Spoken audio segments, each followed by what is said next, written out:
नमस्कार दोस्तों, स्वागत है आप सभी का आपके अपने YouTube channel GK search engine पर। तो दोस्तों, जैसा कि आप सभी को पता है कि फर्स्ट ग्रेड का 17 अक्टूबर को जो एग्ज़ाम हुआ था उसमें जीके के राजस्थान करंट अफेयर्स के कौन कौन से क्वेश्चन आए थे।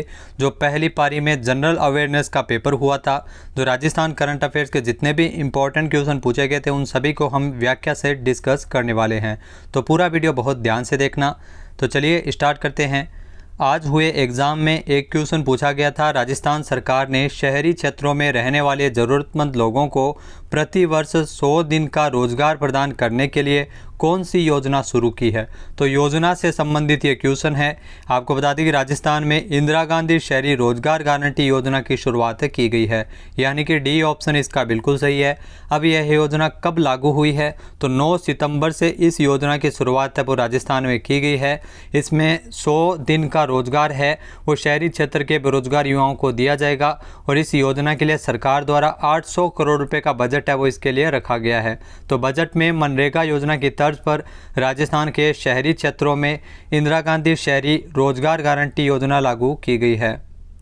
क्वेश्चन पूछा गया था, इन्वेस्ट राजस्थान 2022 सम्मेलन का आयोजन कहाँ किया गया है? तो ये थोड़ा ओल्ड मान सकते हैं, पता नहीं, लेकिन ये 7 और 8 अक्टूबर को इन्वेस्ट राजस्थान समिट का आयोजन किया गया है। तो ज़्यादा ही करंट का क्वेश्चन ये पूछ लिया है। तो जयपुर में इसका आयोजन किया गया है, यानी कि बी ऑप्शन इसका बिल्कुल सही है। इन्वेस्ट राजस्थान समिट जो जयपुर में हाल ही में आयोजित किया गया है, जो स्टार्टअप, कृषि प्रसंस्करण, भविष्य के लिए तैयार क्षेत्र, पर्यटन, एमएसएमई, कई क्षेत्रों में इसमें प्रतिनिधि द्वारा इसमें जो निवेशकों को आकर्षित करने के लिए इसका आयोजन है वो राजस्थान में किया गया था। तो इन्वेस्ट राजस्थान सम्मेलन जो जयपुर में हाल ही में जयपुर के जेईसीसी में आयोजित किया गया था और इन्वेस्ट राजस्थान सम्मेलन का आयोजन है वो लगातार इसमें कई जो निवेश प्रस्तावों के लिए एमओयू भी किए गए थे। तो अडानी के साथ भी एमओयू हुए थे। तो इन्वेस्ट राजस्थान समिट ये करंट का क्वेश्चन है, 7 से लेकर 8 अक्टूबर तक इसका आयोजन किया गया था। इसके अलावा एक और जो इम्पोर्टेंट क्वेश्चन पूछा था, राजस्थान में कौन से टाइगर रिजर्व है? तो पहले आपको बता दें कि जो रामगढ़ विषधारी अभयारण्य है वो टाइगर रिजर्व नहीं था, लेकिन बाद में इसको मंजूरी प्रदान की है।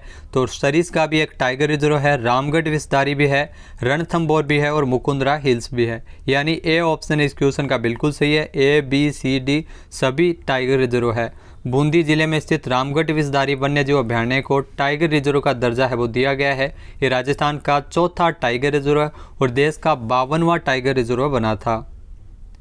इसके अलावा एक और जो क्वेश्चन आया था, राजस्थान अक्षय ऊर्जा निगम ने राजस्थान में 10,000 मेगावाट क्षमता का मेगा अक्षय ऊर्जा पार्क विकसित करने के लिए किस संगठन के साथ समझौता ज्ञापन यानी एमओयू पर हस्ताक्षर किए गए हैं? तो ये क्वेश्चन थोड़ा डिफिकल्ट मान सकते हैं, लेकिन आपको बता दें कि टिहरी हाइड्रो डेवलपमेंट कॉरपोरेशन, जी हाँ, टिहरी हाइड्रो डेवलपमेंट कॉरपोरेशन के साथ इस एमओयू पर हस्ताक्षर किए गए थे, यानी कि 2 नंबर इस क्वेश्चन का बिल्कुल सही हो जाएगा। राजस्थान अक्षय ऊर्जा निगम और टिहरी हाइड्रो डेवलपमेंट कॉरपोरेशन द्वारा मिलकर राजस्थान में 10,000 मेगावाट का अक्षय ऊर्जा पार्क विकसित करने के लिए एमओयू किया गया था। इसमें आपको बता दें कि राजस्थान में जो टिहरी हाइड्रो डेवलपमेंट कॉरपोरेशन की ओर से जो महाप्रबंधक hybrid energy business Sanjay Kher ने इसमें हस्ताक्षर किए थे। इन दोनों ही कंपनियों द्वारा मिलकर राजस्थान में 10,000 मेगावाट का जो अक्षय ऊर्जा पार्क है वो विकसित किया जाएगा। इसके अलावा एक और क्वेश्चन आया था, जुलाई 2022 में राष्ट्रीय विधिक सेवा प्राधिकरण और राजस्थान राज्य विधिक सेवा प्राधिकरण द्वारा 18वें अखिल भारतीय विधिक सेवा प्राधिकरण के 2 दिवसीय सम्मेलन के दौरान कौन सा मोबाइल ऐप लॉन्च किया था? तो ये क्वेश्चन हमने बताया था, लेकिन मोबाइल ऐप के बारे में नहीं बताया गया था। तो न्यायरो साथी जो मोबाइल ऐप है उसे लॉन्च किया गया, यानी डीप इसको पूछा गया है, यानी कि ए ऑप्शन इस क्वेश्चन का बिल्कुल सही है। राष्ट्रीय विधिक सेवा प्राधिकरण नालसा और राजस्थान राज्य विधिक सेवा प्राधिकरण आरएलएसए के द्वारा 16 से लेकर 17 जुलाई को 18वें अखिल भारतीय कानूनी सेवा प्राधिकरण का ये 2 दिवसीय सम्मेलन का आयोजन किया गया था। और इसी सम्मेलन में आपको बता दें कि जो नालसा के कार्यकारी उस समय अध्यक्ष थे, वर्तमान में सुप्रीम कोर्ट के मुख्य न्यायाधीश है उदय उमेश ललित के द्वारा बाल स्वरूप पॉक्सो ट्रैकिंग पोर्टल, इसके अलावा न्यायरो साथी मोबाइल ऐप, जी हाँ, न्यायरो साथी मोबाइल ऐप और इसके अलावा ई पाठशाला अभियान का भी शुभारंभ किया गया था। तो मुख्य रूप से इस प्राधिकरण का लक्ष्य था साल 2047 तक प्रत्येक व्यक्ति को कानूनी सेवाएं प्रदान करना। तो जुलाई में इसका आयोजन किया गया था, जिसमें न्यायरो साथी मोबाइल ऐप को लॉन्च किया गया था। इसके अलावा एक और जो इम्पोर्टेंट क्वेश्चन था जो हमने काफ़ी बार डिस्कस किया है, योजना से एक क्वेश्चन आया है। इस योजना को हमने जो पीडीएफ हमारी बनाई गई थी उस योजना वाली पीडीएफ में आपको ये ज़रूर योजना दी गई थी। राज्य के तपेदिक जो टीबी के रोगियों को वित्तीय पोषण और शैक्षणिक सहायता के लिए राजस्थान सरकार ने कौन सी योजना शुरू की है? तो इसके लिए राजस्थान निक्षय संबल योजना की शुरुआत इसमें की गई है, यानी कि बी ऑप्शन इस क्वेश्चन का बिल्कुल सही है। राजस्थान निक्षय संबल योजना जो राजस्थान में जो टीबी रोगियों को संबल एवं सामाजिक सहयोग प्रदान करने के उद्देश्य से 16 मई 2022 से इस योजना की शुरुआत है वो राजस्थान में की गई थी। इसमें विभाग द्वारा टीबी रोगियों को निक्षय पोषण योजना के अंतर्गत पौष्टिक आहार हेतु सहायता राशि दी जाती है और समस्त स्वास्थ्य केंद्रों पर जो पूर्व उपचारित रोगियों को टीबी चैंपियन के रूप में इसमें चिन्हित किया जाता है, जो 6 रोगियों की समस्याओं के निदान के संबंध में महत्वपूर्ण भूमिका निभाते हैं। इसमें आपको बता दें कि जो राजस्थान निक्षय संबल योजना जो तपेदिक यानी टीबी के रोगियों के लिए वित्तीय पोषण और शैक्षणिक सहायता के लिए इसमें मंजूरी प्रदान की गई थी। तो राजस्थान निक्षय संबल योजना जिसकी शुरुआत की गई थी 16 मई 2022 से। इसके अलावा एक और जो क्वेश्चन आया था, राजस्थान सरकार ने किस जिले में एक पैरा स्पोर्ट्स अकादमी स्थापित करने का निर्णय लिया है? तो यहाँ पर आपको बता दें कि जो अभी हाल ही में घोषणा तो जोधपुर के लिए की गई है, यानी कि डी ऑप्शन इसका बिल्कुल सही है। बजट में सीएम अशोक गहलोत ने जयपुर और जोधपुर में पैरा स्पोर्ट्स अकादमी स्थापित करने का निर्णय लिया था। वहीं अगर आपसे पूछ लिया जाए तो 20 करोड़ रुपये की लागत से प्रदेश की जो पहली पैरा आवासीय खेल अकादमी है वो जोधपुर में बनाई जाएगी। सीएम अशोक गहलोत द्वारा हाल ही में इसकी स्वीकृति प्रदान की थी। इस पैरा खेल अकादमी में जो दिव्यांग खिलाड़ियों को रहने और ठहरने की सुविधाएं इसमें दी जाएगी। ओलंपिक सहित राष्ट्रीय और अंतर्राष्ट्रीय स्तर की प्रतियोगिताओं के लिए भी इसमें खिलाड़ियों को तैयार किया जाएगा। तो इसमें जयपुर और जोधपुर इन दोनों ही जगहों पर पैरा स्पोर्ट्स अकादमी स्थापित करने का निर्णय लिया गया था। तो ये थोड़ा बोनस भी मिल सकता है, लेकिन मेरे ख्याल से इसमें नहीं होगा क्योंकि 20 करोड़ रुपये है वो मंजूर किए गए हैं। पहले जोधपुर के लिए मंजूर किए गए हैं प्रदेश की पहली आवासीय पैरा खेल अकादमी, लेकिन इसमें जयपुर भी दिया गया है। इसके अलावा एक और जो क्वेश्चन आया था, राजस्थान देश में कच्चे तेल का दूसरा सबसे बड़ा उत्पादक है। देश में कुल राज्य का कच्चे तेल का उत्पादन कितना है? तो राजस्थान से अगर बात की जाए तो 20% से अधिक ही है, यानी लगभग 22% हिस्सेदारी है राजस्थान की। ए ऑप्शन इसका बिल्कुल सही है। बॉम्बे हाई के बाद राजस्थान का दूसरा नंबर है जो घरेलू उत्पादन जो कच्चे तेल उत्पादन में बॉम्बे हाई का 40% है और राजस्थान की 22% हिस्सेदारी है। राज्य में बाड़मेर और जैसलमेर में क्रूड ऑयल का उत्पादन हो रहा है। राज्य में औसतन प्रति 1,22,000 बैरल खनिज तेल का उत्पादन किया जा रहा है। वहीं 4 से 5 मिलियन क्यूबिक मीटर गैस का उत्पादन भी राजस्थान में हो रहा है। इसके अलावा एक और जो क्वेश्चन आया था, यह भी हमने जो पीडीएफ में क्वेश्चन डाला हुआ है, काफ़ी बार ये डिस्कस किया हुआ है। भारतीय सेना ने हाल ही में किस देश की सेना के साथ राजस्थान में अपना संयुक्त सैन्य अभ्यास अल नजह आयोजित किया? तो भारत और ओमान के बीच ये संयुक्त सैन्य अभ्यास जिसका नाम था अल नजह जो राजस्थान के बीकानेर में इसे आयोजित किया गया था, यानी कि डी ऑप्शन इस क्वेश्चन का बिल्कुल सही है। भारतीय सेना और ओमान की शाही सेना के मध्य ये भारत ओमान संयुक्त सैन्य अभ्यास का चौथा संस्करण अल नजह फोर्थ जो 1 से लेकर 13 अगस्त को बीकानेर के महाजन फील्ड फायरिंग रेंज में विदेशी प्रशिक्षण नोड में आयोजित किया गया था।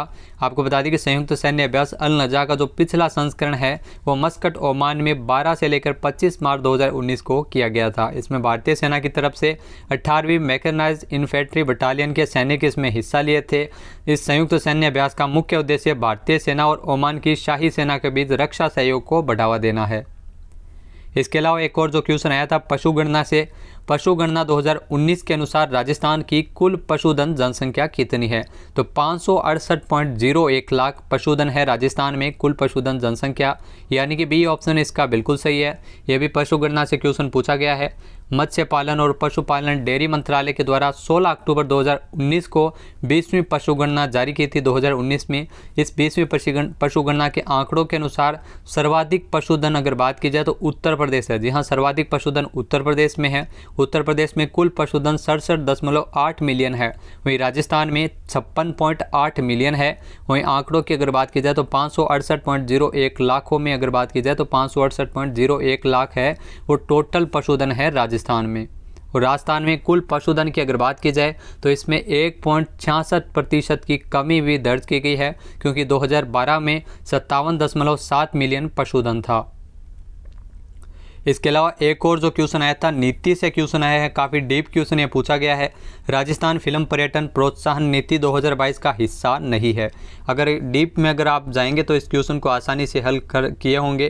तो आपको बता दें कि 22 जुलाई को राजस्थान सरकार द्वारा जो कला संस्कृति मंत्री है BD कल्ला ने राजस्थान में फिल्म टूरिज्म प्रमोशन पॉलिसी 2022 को लॉन्च किया था और इसमें कई महत्वपूर्ण प्रावधान है वो थे, जिसका मुख्य उद्देश्य राजस्थान को फिल्म पर्यटन प्रोत्साहन नीति का उद्देश्य था राजस्थान को सबसे बड़े फिल्म फ्रेंडली राज्य के रूप में स्थापित करना था। तो ये पॉलिसी है वो लॉन्च की गई थी। आइए देखते हैं कौन से कथन सही है कौन से नहीं है। तो पहला दिया गया है आवेदन के 15 दिनों के भीतर सभी मंजूरी और अनुमति प्राप्त करने के लिए डिजिटल पारिस्थितिकी तंत्र। जी हाँ, तो इसमें तुरंत है वो मंजूरी मिल जाती है सिंगल विंडो क्लियरेंस के माध्यम से। तो यह कथन बिल्कुल सही है। इसके अलावा जो अगला कथन दिया गया है राजस्थान पर्यटन विकास निगम और राजस्थान राज्य होटल निगम की संपत्तियों के आवास पर 30% की छूट। तो यहाँ पर ये गलत है, क्योंकि जो राजस्थान पर्यटन विकास निगम और राजस्थान राज्य होटल निगम की संपत्तियों पर इसमें 30% नहीं है, जबकि 50% की छूट है वो इसमें मिलती है।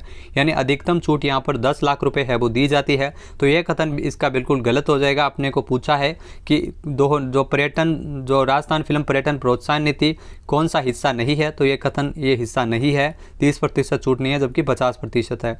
इसके अलावा अगला जो कथन दिया गया है नीति के निर्धारित मानदंडों को पूरा करने के लिए परियोजनाओं के लिए 2 करोड़ रुपये तक का अनुदान है इसमें मिलता है, ये भी बिल्कुल सही है। अगला दिया गया है फिल्म एवं टेलीविज़न संस्थान की एक शाखा राजस्थान में खोलने के लिए राज्य सरकार और भारत सरकार के साथ ये समन्वय स्थापित करेगी। तो ये भी बिल्कुल सही है। इसके अलावा एक और जो क्वेश्चन आया था ये रिपीट क्वेश्चन है। पहले भी जो पहला पेपर हुआ था फर्स्ट ग्रेड का उसमें क्वेश्चन पूछा गया था, किस राज्य के स्त्री निधि क्रेडिट कोऑपरेटिव फेडरेशन के साथ एक समझौता ज्ञापन यानी MOU हुआ था जो राजस्थान में सहकारी क्षेत्र में पहला महिला संचालित वित्तीय संस्थान स्थापित किया जा रहा है। तो आपको बता दें कि ये तेलंगाना के साथ समझौता ज्ञापन पर हस्ताक्षर किए गए थे, यानी कि बी ऑप्शन इस क्वेश्चन का बिल्कुल सही है। तेलंगाना के साथ ये समझौता ज्ञापन पर हस्ताक्षर हुआ था। तो राजस्थान ग्रामीण आजीविका विकास परिषद 25 जुलाई को तेलंगाना सरकार के स्त्री निधि क्रेडिट सहकारी संघ के साथ एक समझौता ज्ञापन पर हस्ताक्षर किए हैं, जो राजस्थान में महिलाओं के लिए एक वित्तीय संस्थान जो राजस्थान महिला निधि की स्थापना है वो की जा रही है। तो इसी के तहत ये समझौता ज्ञापन पर हस्ताक्षर हुए थे और ये संस्था पूरी तरह से महिलाओं के लिए संचालित की जाएगी और औपचारिक बैंकिंग प्रणाली के पूरक निकाय के रूप में कार्य करेगी। तो दोस्तों ये थे राजस्थान करंट अफेयर्स के वो क्वेश्चन जो आज के आए थे। हमने जैसे PDF में डाल रखा है, निक्षय संबल योजना के बारे में भी बता रखा है। इसके अलावा ये अल नजा जो चौथा संस्करण है भारत और ओमान के बीच हुआ था, ये भी क्वेश्चन पूछा गया था आज। इसके अलावा जो आवासीय पैरा खेल अकादमी जी हाँ 20 करोड़ रुपए की लागत से जोधपुर में बनाई जा रही है, जयपुर और जोधपुर इसमें दोनों ही है। इन्वेस्ट राजस्थान समिट की अगर बात की जाए तो इसका जयपुर ही होगा आंसर। इसके अलावा बहुत सारे क्वेश्चन है वो पूछे गए थे, ये क्वेश्चन डायरेक्ट बने हैं इसलिए बताए हैं। तो 50 रुपये वाली PDF है जिसमें आपको 600 से ज़्यादा क्वेश्चन मिल जाते हैं। अगर आपको लेनी है तो आपको डिस्क्रिप्शन बॉक्स में उसका पूरा डिटेल दिया है कैसे आप उसको ले सकते हैं। जय हिंद, जय भारत, जय राजस्थान।